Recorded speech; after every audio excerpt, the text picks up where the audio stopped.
وفاقی دارالحکومت اسلام آباد میں جماعت اسلامی یوتھ کے زیر اہتمام احتجاجی مارچ میں ہزاروں نوجوانوں کی شرکت۔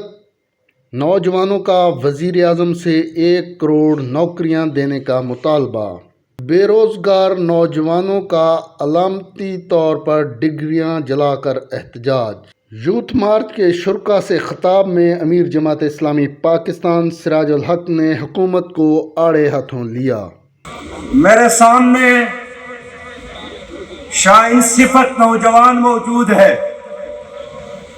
یہ میرے ملک کا اصل سرمایہ ہے، یہ میرے ملک کا مستقبل ہے، یہ وہ ہیرے لال اور موتی ہے جن کے ساتھ پاکستان کا مستقبل وابستہ ہے۔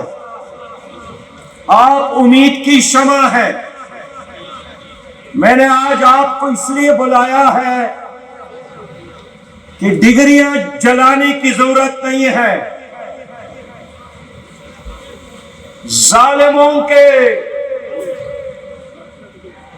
جابروں کے، لوٹ مار کرنے والوں کی سیاست کو جلانے کی ضرورت ہے۔ ان کو ایوانوں سے نکالنے کی ضرورت ہے۔ ظالموں اور لٹیروں کے گریبان میں ہاتھ ڈالنے کی ضرورت ہے۔ ان کے ساتھ حساب کتاب کرنے کی ضرورت ہے۔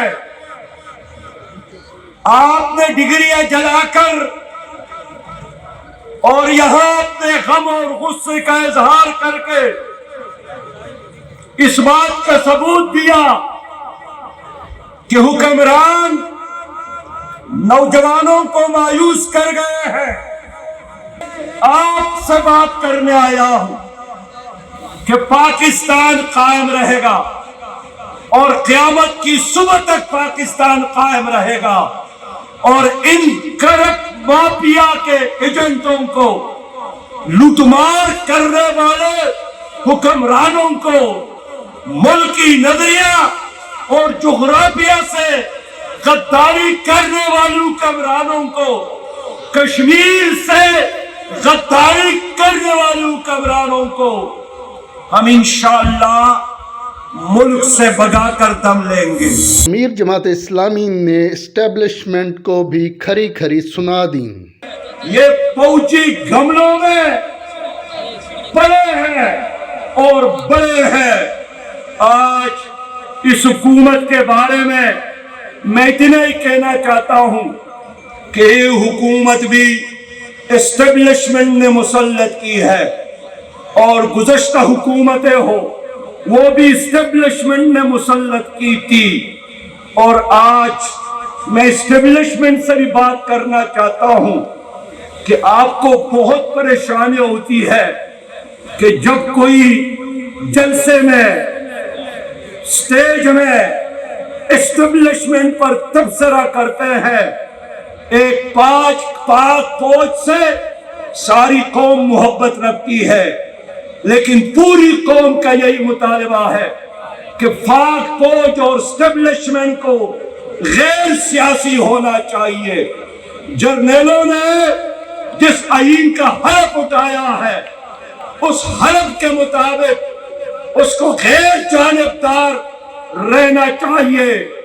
جب بھی ہم اسٹیبلشمنٹ کی بات کرتے ہیں تو یہ آگے سے جواب دیتے ہیں کہ ہم نے تو اتنی قربانیاں دی ہے، ہمارے نوجوان تو شہید ہو گئے ہیں۔ پاکستان کی عام فوجی سے کسی کا بیٹا ہے، کسی کا بھتیجا ہے، کسی کا بھانجا ہے، ہمارے گلی اور کوچوں سے تعلق رکھتا ہے۔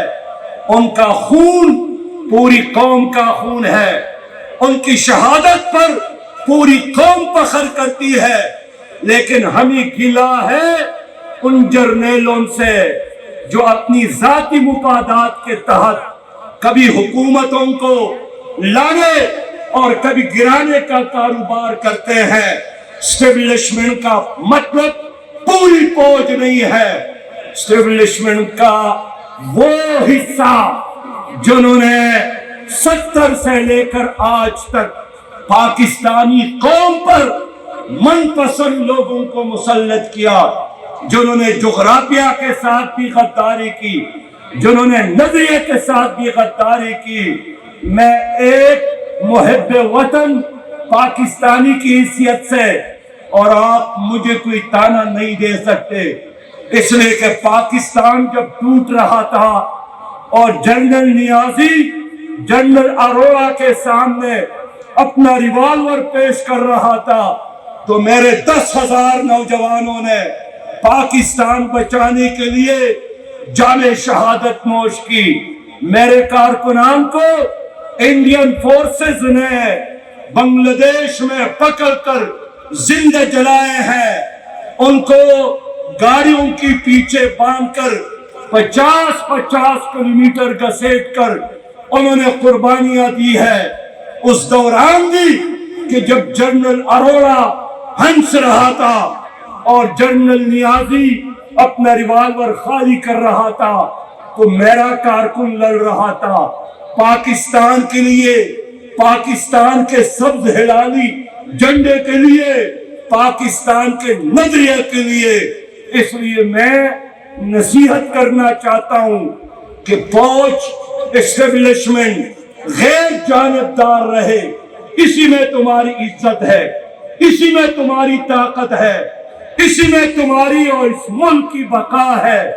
بنی گالہ اور گرینڈ حیات ٹاور ریگولرائز کرنے اور نسلہ ٹاور گرانے سے متعلق امیر جماعت اسلامی کا کہنا تھا کہ پاکستان ایک نہیں بن سکا، غریبوں کے لیے تعلیمی ادارے الگ اور مالداروں کے لیے الگ، غریبوں کے لیے علاج الگ اور مالداروں کے لیے الگ۔ میں عدالتوں پہ بھی بات کرنا چاہتا ہوں، اور کہتے ہیں کہ عدالتوں پہ بات نہ کرے، یہ توہین عدالت ہے، لیکن میں ذرا پوچھنا چاہتا ہوں کہ توہین عدالت بھی نہیں کرنا چاہیے، لیکن توہین انصاف اور توہین عوام بھی نہیں کرنا چاہیے۔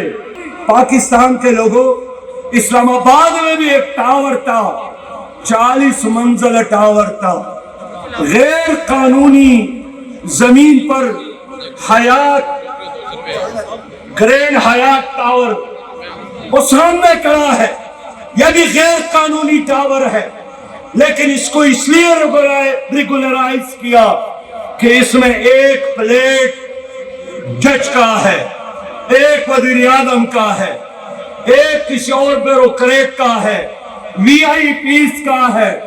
اس لیے اس پلازے کو، اس ٹاور کو سلام کرنا چاہیے، لیکن ایک ٹاور کراچی میں نسلہ ٹاور ہے، اس کو گرانے کا حکم دیا گیا، اس لیے کہ وہاں غریب پاکستانی رہتے ہیں۔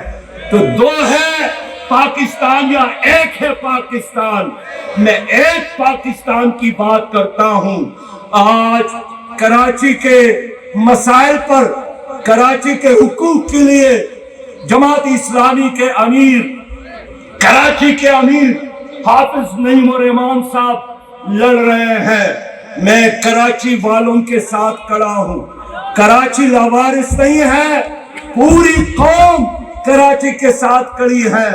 سراج الحق نے کہا کہ چاہوں تو نوجوان پارلیمنٹ میں داخل ہو سکتے ہیں، لیکن آج یہ نوجوان یہاں پر جمع ہے، میں چاہوں تو یہ نوجوان پارلیمنٹ کے اندر بھی داخل ہو سکتے ہیں، میں کہوں تو یہ نوجوان پارلیمنٹ کے اندر جا کر وہاں ڈیرے ڈال سکتے ہیں، لیکن آج میں ان نوجوانوں سے بات کرنا چاہتا ہوں کہ اس حکومت وہ یہی چاہتی ہے کہ کوئی ایسا عمل کرے جس سے نوجوانوں کی یہ موومنٹ بدنام ہو جائے۔